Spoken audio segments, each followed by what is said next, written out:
Morning, everybody from beautiful Lapland. I am in Puha, which basically means holy, and it really is the most incredible holy space. There's been a lot of galactic activity here. Been super blessed while we've been walking the dogs, just seeing the ships weaving in and out of each other, putting on a really good show. I've actually got you in the fruit bowl at the moment because, yeah, I don't know where my tripod is. But needs must and musts need. So if you fall over again, I will prop you back up with this lemon. So I wanted to talk today about our heart opening frequencies that have been happening. Those of you who follow the Schumann resonance will have seen the incredible blast of energy that we're receiving from Gaia's frequency of the Christ consciousness. And it is massively doing the most incredible things to our hearts. And it's causing a lot of conflict within the masculine, which is what my read was a couple of days ago. And basically what this is saying is that God is highlighting two different timelines for you at the moment. And you get to decide comfort zone or out of comfort zone, and off you go. You know, that tower moment of recognizing that you are no longer the person that you were yesterday. And you don't know who you're going to be tomorrow, because it's about staying present in this current moment and choosing what is right for you, because that is your soul evolution, and accepting that and honoring it and going all in with it. And obviously that was the message from the feminine energies of the Fool, of going all in with the universe. And do you really trust everything that you're being shown right now? I was told yesterday that a number of people are experiencing some pretty vivid dreams at the moment, which is basically spirit talking to you. So as I said, you know, try writing them down, see if there's any reoccurring themes. I've had some trippy shit when it comes to AI. Now I haven't dreamed for 2 years or more now. I feel that I'm being massively protected with the work that I'm doing in the astral. So yeah, when I do dream, I know that's really relevant, and it was really quite scary. Like, I walked into this restaurant and nobody looked up. Everyone was on their screens. I turn around and even the people behind the till were like screens. Everything was like zombified, the zombie apocalypse, as we talk about, you know. And I remember waking up just going, holy shit, that was so real. You know, I could see, it was like the scene out of Back to the Future when he walks into that 50s cafe, and yeah, nobody looked up.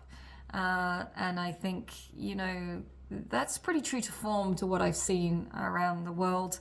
And I've spoken about, and while I've been here, I've really tried to beat off those screens. Like, I've tried not to watch TV too much. I've watched the odd film on Netflix, but you know, this place is just full of inspiration. I could just sit out and watch the horses for hours and, you know, draw and write, and that's what I'm here to do. You see, while I was in Barcelona, I was manifesting a place where I could be away from alcohol, away from smoking weed, away from people in a lower vibration who were, you know, just stuck to the TV, watching the news all the time. And I was just praying for a place where I could just rest for a bit after having such a hectic 12 months and really process my photography and my writing and just some of the stuff that I'd seen.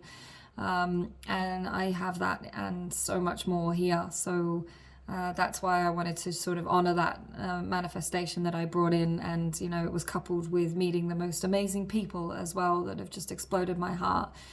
To know that there are people out there who really see you and see this vision that you have, and see that, I don't know, that side of you that knows that everything's going to be okay as well. You know, like a couple of days ago, I had some stuff happen in my life, and one of the girls here, Katya, she's just like, I've got you.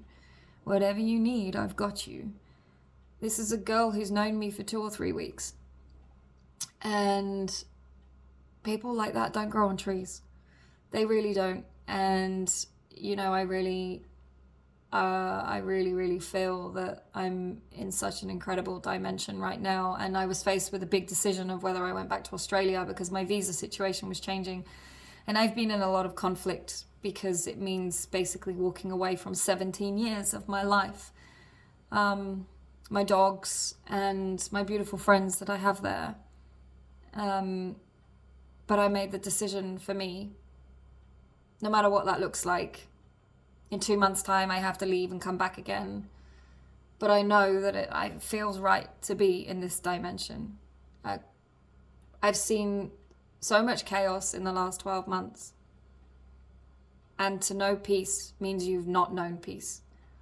And I feel so much peace here. And it's just blown me wide open, connection-wise, channel-wise. And I think, there was a bit of guilt reflex as well. One morning I woke up to the most amazing sunrise, and the horses were playing, and I was given a coffee and, offered if I wanted porridge with fresh wild blueberries. And I sat there and I just started crying. And I realized that this was a guilt reflex of me being in this incredible place and this incredible peace. And then I had to go in and do some work around that, because I'm like, well, why do I feel guilty? Because I'm putting myself first.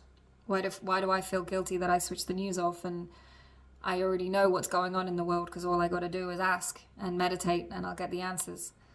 Why do I feel guilty that people are still working 9 till 5 and not seeing the messages that are coming through, seeing some of the posts that I've seen? Like, why do I feel guilty saying I don't care about conspiracy theories? I'm not interested in it because I'm in my highest dimension here right now in this particular moment of my soul evolution. Why do I feel guilty?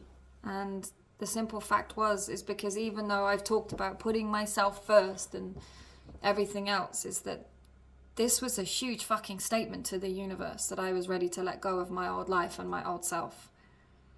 And I'm getting emotional now, even that, that made me so proud. And when I finally went in and I visited the feelings of guilt and the anxiety around letting go of that, and what fucking happens if I can't go back to Australia, what happens then? And I was like, just breathe. If you're supposed to be back in Australia, nothing's going to stop you from going there. And that's what I really realized on my journey. I've said this, if it's meant for us, it never passes us by.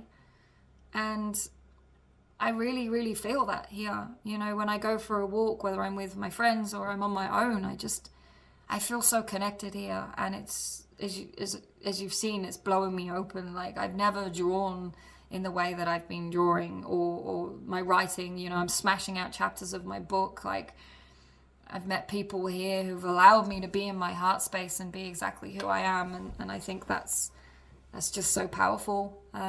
I can be in hermit mode, but also be social. I can put my headphones on and write for hours, and everyone's got their own shit going on. So no one puts pressure on anyone, and everyone just has this unconditional love for each other, no matter where we're at in our lives. And I think that's really powerful. And it's really, really shown me that beauty of sense of community. And there's been a lot of heart chakra opening going on, like that is why our beautiful galactic families and our other dimensional cells are starting to appear, because the heart chakras are being blasted open. And, the message I got with the volcanic eruption in Iceland, I actually recorded a video back in December, and I didn't post it, and I'm spewing now I didn't, but it was around the fact that there was going to be these volcanic eruptions that were going to happen in January and February, because it was on the grid line, the ley line of the heart chakra of Earth, which is Glastonbury, Avalon, and actually where I grew up, and it's a very powerful place.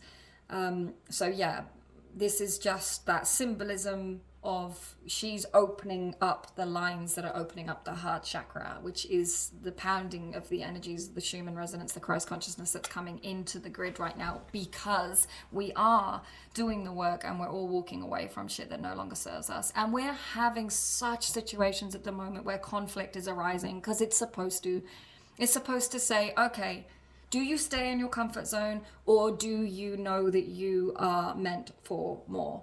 And I've also come to the conclusion that we never repeat a cycle. Because when we do the work and we move through, we handle whether it's a comfort zone, we handle whether we think it's a repetitive cycle, we handle it differently. So therefore, it's never a repetitive cycle. And a cycle keeps you stuck, as I've said many times. A trauma loop. You can break it. But if you don't heal both sides of that trauma loop, it's going to reattach, it's going to reattach, it's going to reattach. And that is keeping yourself in that loop of repetitive cycles. But if you believe they don't exist, because they don't, because you are a different person every single time. So hopefully that gives you some comfort if you are facing that situation of, holy shit, I've just taken another job because I was in fear of this and this and this, or, you know, God removed this person out of my life for a reason and I'm hanging to go back.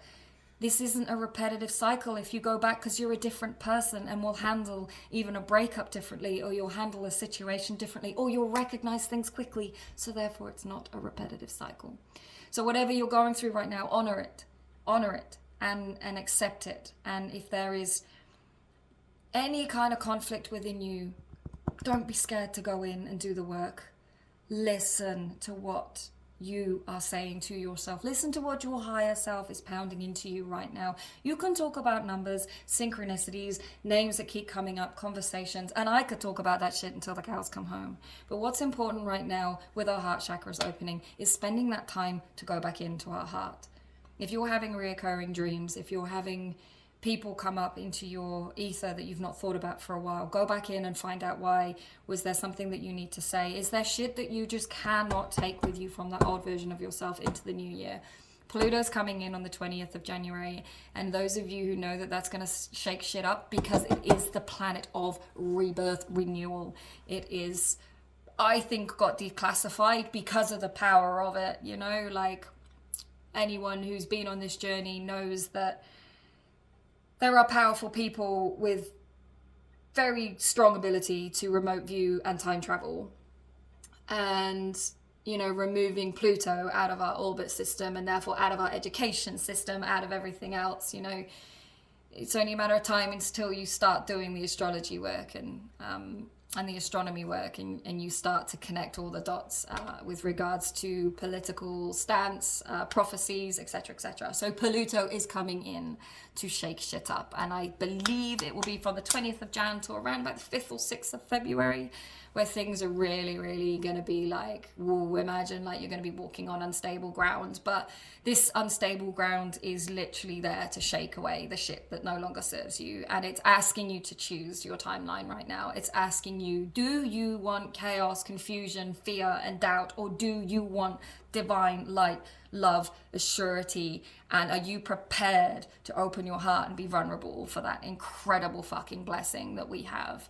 And on that note, I did write something which I would love to share with you. And yeah, I've been, as you know, so inspired here. So I'm writing every day, and the poetry is coming out like a tap, not frozen like our taps were the other day.